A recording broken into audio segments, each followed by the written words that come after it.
കേരളം ഇന്ന് പനിക്കിടക്കയിലാണ്. ആയിരക്കണക്കിന് ആളുകളാണ് പനി ബാധിച്ച് പകർച്ചവ്യാധി ബാധിച്ച് ആശുപത്രികളിൽ കഴിയുന്നത്. കേരള ഗവൺമെൻറ് ഇതൊന്നും അറിയുന്നില്ല. സർക്കാർ ഉറങ്ങുകയാണ്. പാരസെറ്റമോൾ പോലും വാങ്ങിക്കാൻ സാധാരണക്കാരായ രോഗികൾക്ക് കഴിയാത്ത അവസ്ഥയാണ്. എവിടെ ചെന്നാലും പരാതികൾ മാത്രമാണ് ജനപ്രതിനിധികൾ കേൾക്കുന്നത്. സർക്കാരിൻ്റെ ഭാഗത്തു നിന്ന് പനി ബാധിച്ചോ പകർച്ചവ്യാധി ബാധിച്ചോ ആളുകൾ ആശുപത്രിയിൽ ചെന്നാൽ ഒരു പരിഹാരവുമില്ല. രോഗികൾ ലിഫ്റ്റിൽ കുടുങ്ങുന്നു, പരിഹരിക്കാൻ ആളുകളില്ല. ഇതുപോലൊരു ഭരണം കേരളത്തിൻ്റെ ചരിത്രത്തിലുണ്ടായിട്ടില്ല. മഴക്കാല പൂർവ്വ രോഗപ്രതിരോധ നടപടികളൊന്നും ഉണ്ടായിട്ടില്ല. പാർലമെന്റ് തെരഞ്ഞെടുപ്പ് കഴിഞ്ഞിട്ട് എത്ര നാളായി?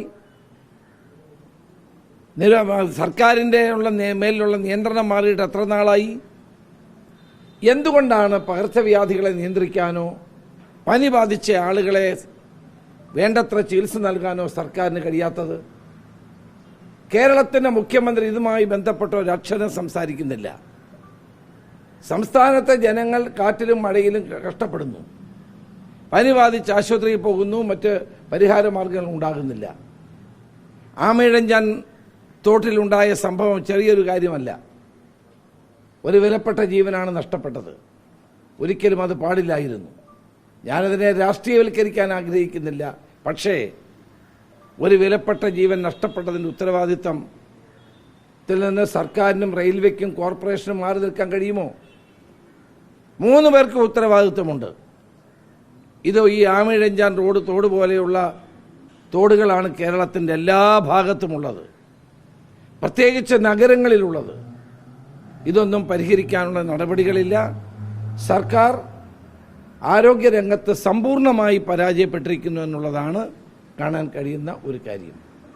അടിയന്തരമായി മുഖ്യമന്ത്രി അടിയന്തര യോഗം വിളിച്ചുകൂട്ടി ജില്ലാ കളക്ടർമാർക്ക് നിർദ്ദേശം കൊടുക്കാനും ഈ രോഗപ്രതിരോധ നടപടികളെ ശക്തിപ്പെടുത്താനുമുള്ള അടിയന്തര നടപടികൾ ഉണ്ടാകണമെന്നാണ് എനിക്ക് ആവശ്യപ്പെടാനുള്ളത്.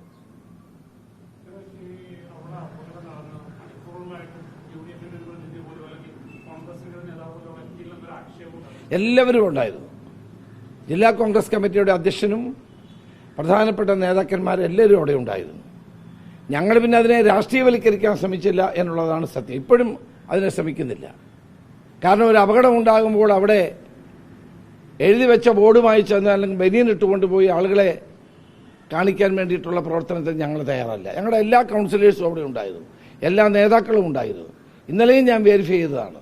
എല്ലാ ആളുകളും അവിടെ പോയിരുന്നതാണ്. മറിച്ചുള്ളതെല്ലാം രാഷ്ട്രീയ ആരോപണങ്ങളാണ്. ഇത്തരമൊരു സംഭവം ഉണ്ടാകുമ്പോൾ രാഷ്ട്രീയവൽക്കരിക്കാൻ ഞാൻ ആഗ്രഹിക്കാത്തത് കൊണ്ടാണ് ഞാനത് പറയാറുള്ളത്. കോർപ്പറേഷൻ ഭാഗത്തുനിന്നുള്ള വീഴ്ച ഒരു തരത്തിൽ അംഗീകരിക്കുന്നുണ്ട്, അത് വലിയ വിമർശനങ്ങൾക്ക് വഴിവെക്കും. അപ്പുറത്ത് പക്ഷേ റെയിൽവേ ഇതിനെ വളരെ ഒരു സേഫ് ഗെയിം റെയിൽവേയുടെ ഭാഗത്തുനിന്ന് ഉണ്ടാകുന്നുണ്ട്. അല്ല, റെയിൽവേയുടെ ഭാഗത്ത് തെറ്റുണ്ട്, കോർപ്പറേഷന്റെ ഭാഗത്ത് തെറ്റുണ്ട്, സർക്കാരിന്റെ ഭാഗത്ത് തെറ്റുണ്ട്. ഇതെല്ലാം ഗൗരവപൂർവ്വം പരിശോധിക്കാനുള്ള ഉത്തരവാദിത്തം ആർക്കാണ് ഉള്ളത്? ആമയിഴഞ്ചാൻ തോടിനെ സംബന്ധിച്ചുള്ള പരാതികൾ ഇന്നും ഇന്നലെയും തുടങ്ങിയതല്ല, എത്രയോ കാലമായി നിൽക്കുന്നതാണ്. അത് ശുദ്ധീകരിക്കാനും മാലിന്യങ്ങൾ നീക്കാനുമുള്ള ഉത്തരവാദിത്വം സർക്കാരിനില്ലേ, കോർപ്പറേഷനില്ലേ, റെയിൽവേക്കില്ലേ? അപ്പോൾ ഇവരുടെ 3 പേരുടെ ഉത്തരവാദിത്വം ഇക്കാര്യത്തിലുണ്ട് എന്നുള്ളതൊരു വസ്തുതയാണ്. അപ്പോൾ ഒരു ജീവൻ നഷ്ടപ്പെട്ട ഇത് ചെറിയൊരു കാര്യമല്ല, ഒരിക്കലും ചെറിയ കാര്യമല്ല. പക്ഷെ അവിടെ ആ വ്യക്തിയെ രക്ഷിക്കാൻ വേണ്ടി ശ്രമിച്ച സ്കൂബ ടീമിനെയും അതോടെ അഗ്നിശമന ഡിപ്പാർട്ട്മെൻറ്റിനെയൊക്കെ ഞാൻ അഭിനന്ദിക്കുക. അവരവരുടേതായ എല്ലാ കഴിവുകളും അവർ വിനിയോഗിക്കുകയുണ്ടായി. പക്ഷേ ഇത്തരം സംഭവങ്ങൾ ഉണ്ടാകാതിരിക്കാനുള്ള മുൻകൂട്ടിയുള്ള ശ്രമങ്ങളാണ് ഗവൺമെൻറ്റിൻ്റെ ഭാഗത്തുനിന്നുണ്ടാകേണ്ടത്, കോർപ്പറേഷൻ്റെ ഭാഗത്തുനിന്നുണ്ടാകേണ്ടത്, റെയിൽവേയുടെ ഭാഗത്തുനിന്നുണ്ടാകേണ്ടത്. അതൊന്നും ഉണ്ടായില്ല എന്നുള്ളത് തീർത്തും പ്രതിഷേധാർഹമായ കാര്യം തന്നെ.